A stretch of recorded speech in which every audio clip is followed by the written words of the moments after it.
अस्सलामु अलैकुम दोस्तों, कैसे हो? उम्मीद है कि सब खैरियत से होंगे। अल्लाह आप लोगों को ऐसे ही खुश रखें। देखिए, कुछ वाकयात ऐसे होते हैं, कुछ किस्से ऐसे होते हैं, कुछ सबक ऐसे होते हैं जो हमें बार बार सुनने चाहिए। बार बार सुनने से एक तो याद भी हो जाता है और याद भी रह जाता है। आज का किस्सा बहुत सबक आमोज है। शायद आपने पहले सुना भी होगा, लेकिन आज इसको एक दोबारा सुन लीजिए। एक बेहतरीन सबक आपको फिर याद आ जाएगा अगर आपने सुना होगा तो, और नहीं सुना होगा तो आज के किस्से से एक बेहतरीन सबक आपको मिलेगा। ठीक है, तो किस्सा यह है कि एक नौजवान बिजनेसमैन अपनी ब्रांड न्यू BMW में दफ्तर से यानी अपने ऑफिस से घर जा रहा था। तो उसका गुजर एक गरीब इलाके से हुआ जो कि शहर के मजाफात में था। मजाफात यानी गांव के बाहर के, शहर के बाहर के इलाके को कहते हैं। उसने अचानक देखा कि एक बच्चा भागकर सड़क की तरफ आ रहा है। इसने थोड़ी सी गाड़ी आहिस्ता की, लेकिन फिर भी उस बच्चे ने सड़क के किनारे से एक ईंट बड़ी सी उठाई और जोर से इसकी ब्रांड न्यू BMW के दरवाजे पर मार दी। दरवाजे पर एक बड़ा सा डेंट आ गया, एक बड़ा सा निशान आ गया। उस नौजवान ने फौरन गाड़ी को ब्रेक लगाया और गाड़ी से बाहर निकलकर गुस्से से उबलते हुए उस बच्चे को पकड़कर खूब झिंझोड़ा, खूब डांटा उसको। कहने लगा, अंधे हो, पागल हो, नालायक, बदतमीज, बेशरम, बेहया। ये जो डेंट लगा है मेरी नई कार पर, इसके पैसे क्या तुम्हारा बाप देगा? अब वो बच्चा जो था, वो उसके चेहरे पर नदामत के, शर्मिंदगी के कुछ असरात थे। वो नीचे देख रहा था। उस लड़के ने बिल्कुल रोती हुई और रुंधी हुई आवाज में उस नौजवान से कहा कि भाई, मुझे कुछ पता नहीं, मैं क्या करूं और मैं क्या कर रहा था। मैं काफी देर से गाड़ियों को हाथ कर रहा था, लोगों को इशारे से रोकने की कोशिश कर रहा था, लेकिन किसी ने मेरे आंसू नहीं देखे, किसी ने मेरी मजबूरी नहीं देखी, किसी ने मेरी आवाज नहीं सुनी। उस लड़के ने अपनी रुदाद यूं सुनाई और उसके आंखों से ज़ारो कतार आंसू बहने लगे। और उस लड़के ने एक नशीबी इलाके की तरफ यानी एक उतार की तरफ इशारा करते हुए उस नौजवान बिजनेसमैन से कहा कि भाई, उधर मेरा बाप गिरा पड़ा है, मेरा अब्बा गिरा हुआ है, वो बहुत भारी है, बहुत मोटा है, मुझसे उठाया नहीं जा रहा है, तो मैं क्या करता? मैं काफी देर से लोगों को रोक रहा था। तो उस बिजनेसमैन नौजवान के चेहरे पर यानी हैरानी आई, वो हैरान हो गया।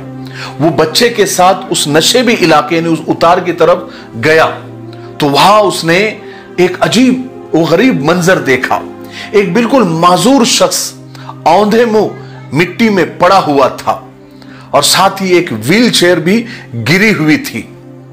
शायद वो वजन संभाल नहीं पाया वो बच्चा और व्हील चेयर चला नहीं पाया, और वो व्हील चेयर के साथ उसका बाप भी गिर गया और साथ में ही कुछ पके हुए चावल भी गिरे हुए थे। मुझे ऐसा लगा शायद ये बाप बेटे कहीं से ये चावल मांग कर लाए थे और कहीं जा रहे थे। मैं ये सोच ही रहा था तो उस बच्चे ने फौरन मुझसे कहा कि भाई, बराए मेहरबानी मेरे अब्बा को उठाकर बस इस चेयर पर बिठा दो, इस कुर्सी पर बिठा दो। अब वो मैली शर्ट वाला बच्चा बाकायदा हिचकियां लेकर रो रहा था। उस बिजनेसमैन नौजवान के गले में जैसे फंदा सा लग गया। उसे सारा मामला समझ में आ गया। उसे अपने गुस्से पर शर्मिंदगी महसूस हो रही थी। उसने अपने सूट बूट की परवाह किए बगैर आगे बढ़कर पूरी ताकत से कराहते हुए उस माजूर शख्स को उठाया और किसी तरह कोशिश करके उस व्हील चेयर पर बिठा दिया। उस बच्चे के बाप की हालत बिल्कुल खराब हो चुकी थी। चेहरे पर बहुत सारी खराशें थी, जख्म थे। फिर वो नौजवान बिजनेसमैन भागकर अपनी गाड़ी की तरफ गया और जल्दी से अपना बटुआ लेकर आया और उसमें से 10,000 रुपए निकाले और कप कपाते हुए हाथों से उस माजूर के जेब में डाल दिए। फिर उस नौजवान बिजनेसमैन ने टिश्यू पेपर से उस माजूर शख्स के चेहरे को साफ किया और व्हील चेयर को ढकेलते हुए ऊपर तक ले आया। जब वो ऊपर आ गए तो वो बच्चे की नजरों में उसने देखा तो वो शुक्रिया अदा कर रही थी, उसकी आंखें शुक्रिया अदा कर रही थी और उसकी जबान भी शुक्रिया अदा कर रही थी। फिर वो बच्चा अपने बाप को लेकर जहां उनको जाना था उस तरफ चले गए, लेकिन वो माजूर बाप और वो बच्चा मुसलसल आसमान की तरफ हाथ उठाए हुए उस नौजवान को दुआएं दे रहे थे। उस नौजवान के दिल पर इस वाकये का इतना गहरा असर हुआ कि उसकी जिंदगी पलट गई। उसने बाद में एक खैराती इदारा यानी स्कूल खोल दिया और आने वाले सालों में वो मैले कपड़े वाला बच्चा बहुत सारे दूसरे बच्चों के साथ उसी की स्कूल में पढ़ लिख कर जिंदगी की दौड़ में शामिल हो गया। आपको पता है वो BMW कार उस बिजनेसमैन नौजवान के पास और 5 साल रही, मगर उस नौजवान ने वो ईंट वाला जो डेंट था उसके दरवाजे पर, उसकी BMW के दरवाजे पर जो निशान था उसको उसने रिपेयर नहीं कराया, उसकी मरम्मत नहीं की। कभी कोई उससे पूछता तो हमेशा उसको यही जवाब देता था कि जिंदगी की दौड़ में इंसान को और हमको इतना तेज नहीं चलना चाहिए कि किसी जरूरतमंद को ईंट मारकर गाड़ी रोकनी पड़े। सुनने वाला उसकी बात सुनकर हैरान हो जाता, लेकिन वो उसको समझाता, उसको पूरा वाकया सुनाता और आखिर में वो नौजवान कहता कि कभी कभी ऊपर वाला हमारी कानों में सरगोशियां करता है, कभी हमारे दिल से बातें करता है, और जब हम उसकी वो सरगोशियां और उसकी वो ऊपर वाले की वो बातें सुनने से इनकार कर देते हैं तो कभी कभार हमारे ऊपर वो एक ईंट उछाल देता है, फिर हमें उसकी बात सुननी ही पड़ती है। याद रखें, जहां कहीं हम अपने खानदान, अपने बच्चों के लिए, खुद के लिए और खुद की खुशियों के लिए, अपने फैमिली की खुशियों के लिए भाग रहे होते हैं, वही कहीं हमारे आसपास कुछ गूंगी चीखें और सरगोशियां बिखरी पड़ी हुई है। बहुत सारे जरूरतमंद हमारे आसपास है जो हमसे कुछ कहना चाहते हैं लेकिन कह नहीं पाते हैं। बहुत होते हैं, चाहे हमारे घर के आसपास बोलो, हमारे ऑफिस के आसपास बोलो, हमारी दुकान के आसपास बोलो या चलते रास्ते में बोलो, बहुत सारे जरूरतमंद होते हैं जो हमसे कुछ कहना चाहते हैं, अपनी जरूरत बताना चाहते हैं। कुछ तो बहुत ज्यादा परेशान होते हैं, जिंदगी मौत के हालत में होते हैं। किसी को कोई बहुत बड़ी बीमारी होती है, किसी को इलाज चाहिए होता है, किसी को क्या तो किसी को क्या। आप जब उन आवाजों को सुनेंगे तब आपको पता चलेगा कि अल्लाह ने आपको कितना नवाजा है, और इसलिए भी नवाजा है कि तुम ऐसी गूंगी आवाजों को और ऐसी सरगोशियों को सुनो।